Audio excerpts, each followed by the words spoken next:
के railway station पर एक भिखारी रहता था। वह वहां आने जाने वाली रेलगाड़ियों में बैठे यात्रियों से भीख मांगकर अपना पेट भरता था। एक दिन जब वह भीख मांग रहा था तो सूट बूट पहने एक लंबा सा व्यक्ति उसे दिखा। उसने सोचा कि यह व्यक्ति बहुत अमीर लगता है, इससे भीख मांगने पर यह मुझे जरूर अच्छे पैसे देगा। वह उस लंबे व्यक्ति से भीख मांगने लगा। भिखारी को देखकर उस लंबे व्यक्ति ने कहा, तुम हमेशा मांगते ही हो, क्या कभी किसी को कुछ देते भी हो? भिखारी बोला, साहब मैं तो भिखारी हूँ, हमेशा लोगों से मांगता ही रहता हूँ, मेरी इतनी औकात कहाँ कि किसी को कुछ दे सकूं। लंबा व्यक्ति बोला, जब किसी को कुछ दे नहीं सकते तो तुम्हें मांगने का भी कोई हक नहीं है। मैं एक व्यापारी हूँ और लेन देन में ही विश्वास करता हूँ।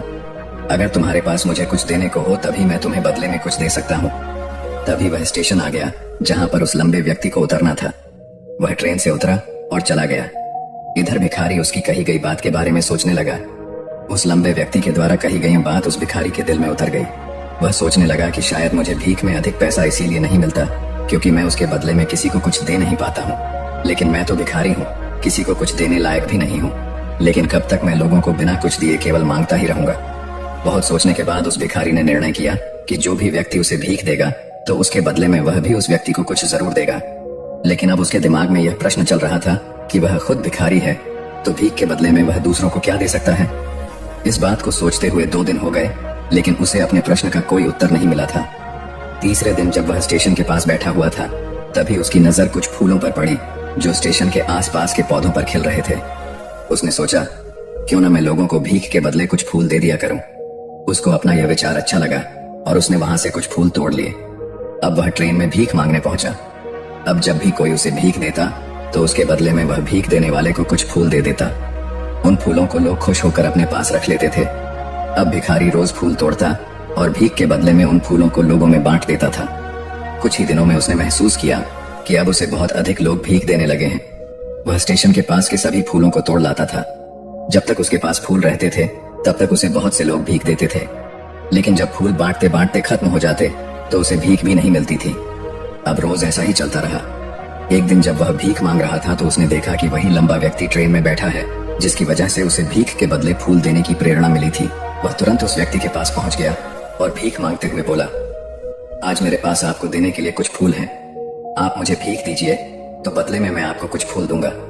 उस लंबे व्यक्ति ने उसे भीख के रूप में कुछ पैसे दे दिए और भिखारी ने कुछ फूल उसे दे दिए। उस लंबे व्यक्ति को यह बात बहुत पसंद आई। वह बोला, वाह क्या बात है, आज तुम भी मेरी तरह एक व्यापारी बन गए हो। इतना कहकर फूल लेकर वह लंबा व्यक्ति अपने स्टेशन पर उतर गया। लेकिन उस लंबे व्यक्ति द्वारा कही गई बात एक बार फिर से उस भिखारी के दिल में उतर गई। वह बार बार उस लंबे व्यक्ति के द्वारा कही गई लाइन के बारे में सोचने लगा और बहुत खुश होने लगा। उसकी आंखें अब चमकने लगी। उसे लगने लगा कि अब उसके हाथ सफलता की वह चाबी लग गई है जिसके द्वारा वह अपने जीवन को बदल सकता है। वह तुरंत ट्रेन से नीचे उतरा और उत्साहित होकर बहुत तेज आवाज में ऊपर आसमान की तरफ देखकर बोला, मैं भिखारी नहीं हूँ, मैं तो एक व्यापारी हूँ। मैं भी उस लंबे व्यक्ति जैसा बन सकता हूँ, मैं भी अमीर बन सकता हूँ। लोगों ने उसे देखा तो सोचा कि शायद यह भिखारी पागल हो गया है और अगले दिन से वह भिखारी उस स्टेशन पर फिर कभी नहीं दिखा। लेकिन 6 महीने बाद इसी स्टेशन पर 2 व्यक्ति सूट बूट पहने हुए यात्रा कर रहे थे। दोनों ने एक दूसरे को देखा तो उनमें से एक ने दूसरे से हाथ मिलाया और कहा, क्या आपने मुझे पहचाना? दूसरा व्यक्ति बोला, नहीं, क्योंकि मेरे हिसाब से हम लोग पहली बार मिल रहे हैं। पहला व्यक्ति बोला, नहीं, आप याद कीजिए, हम पहली बार नहीं बल्कि तीसरी बार मिल रहे हैं। दूसरा व्यक्ति बोला, मुझे याद नहीं, वैसे हम पहले 2 बार कब मिले थे? अब पहला व्यक्ति मुस्कुराया और बोला, हम पहले भी 2 बार इसी ट्रेन में मिले थे।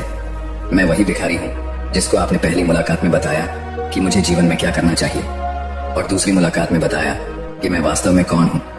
दूसरा व्यक्ति मुस्कुराया और अचंभित होते हुए बोला, ओह, याद आया, तुम वही भिखारी हो जिसे मैंने एक बार भीख देने से मना कर दिया था और दूसरी बार मैंने तुमसे कुछ फूल खरीदे थे।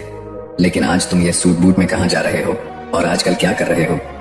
तब पहला व्यक्ति बोला, हाँ, मैं वही भिखारी हूँ, लेकिन आज मैं फूलों का एक बहुत बड़ा व्यापारी हूँ और इसी व्यापार के काम से ही दूसरे शहर जा रहा हूँ। कुछ देर रुकने के बाद वह फिर बोला, आपने मुझे पहली मुलाकात में प्रकृति का वह नियम बताया था जिसके अनुसार हमें तभी कुछ मिलता है जब हम कुछ देते हैं। लेन देन का यह नियम वास्तव में काम करता है। मैंने यह बहुत अच्छी तरह महसूस किया है, लेकिन मैं खुद को हमेशा भिखारी ही समझता रहा। इससे ऊपर उठकर मैंने कभी सोचा ही नहीं। और जब आपसे मेरी दूसरी मुलाकात हुई तब आपने मुझे बताया कि मैं एक व्यापारी बन चुका हूँ अब मैं समझ चुका था कि मैं वास्तव में एक भिखारी नहीं बल्कि व्यापारी बन चुका हूँ। मैंने समझ लिया था कि लोग मुझे इतनी भीख क्यों दे रहे हैं, क्योंकि वह मुझे भीख नहीं दे रहे थे बल्कि उन फूलों का मूल्य चुका रहे थे। सभी लोग मेरे फूल खरीद रहे थे क्योंकि इससे सस्ते फूल उन्हें कहाँ मिलते। मैं लोगों की नजरों में एक छोटा व्यापारी था, लेकिन मैं अपनी नजरों में एक भिखारी ही था। आपके बताने पर मुझे समझ आ गया कि मैं एक छोटा व्यापारी हूँ।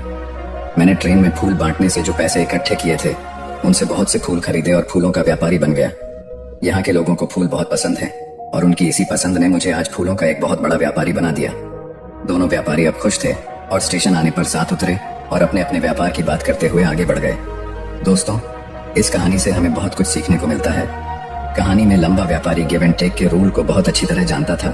दुनिया के सभी बड़े व्यापारी इसी लाइफ रूल का यूज करके बड़े व्यापारी बन पाए हैं। इस फॉर्मूले को उसने भिखारी को भी बताया। भिखारी ने इस नेचुरल रूल को अपना लिया और इसका असर उसके जीवन में साफ दिखाई भी देने लगा। वह जान चुका था कि उसे क्या करना चाहिए, लेकिन अपनी छोटी सोच के कारण वह खुद को भिखारी मानता रहा। वह स्वयं को ही नहीं पहचान पाया। वह अपने आत्मसम्मान को नहीं जगा पाया, जिसकी वजह से वह अपनी थिंकिंग भी नहीं बदल पाया। यह कहानी हमें बताती है कि हम यदि अपनी सोच बदल लें तो उससे कुछ भी हासिल किया जा सकता है। यदि हम खुद को छोटा समझते रहेंगे तो हम हमेशा छोटे ही बने रहेंगे। बड़ा बनने के लिए हमें अपने विचारों को बदलना होगा। हमें खुद के बारे में बड़ा सोचना होगा, तभी हम बड़े बन पाएंगे। कहानी में भी भिखारी खुद को भिखारी ही समझता रहा और भिखारी ही बना रहा, लेकिन जब उसे पता चला कि वह तो एक व्यापारी है तो उसने अपना विचार बदला। अपने बारे में विचार बदलने से उसका जीवन भी बदल गया। उस लंबे व्यक्ति ने तो केवल उसका आत्मसम्मान जगा दिया था और वह इसी कारण आज भिखारी से एक बहुत बड़ा व्यापारी बन पाया था। उस लंबे व्यक्ति की बातों से उस भिखारी के जीवन में बहुत बड़ा बदलाव आया।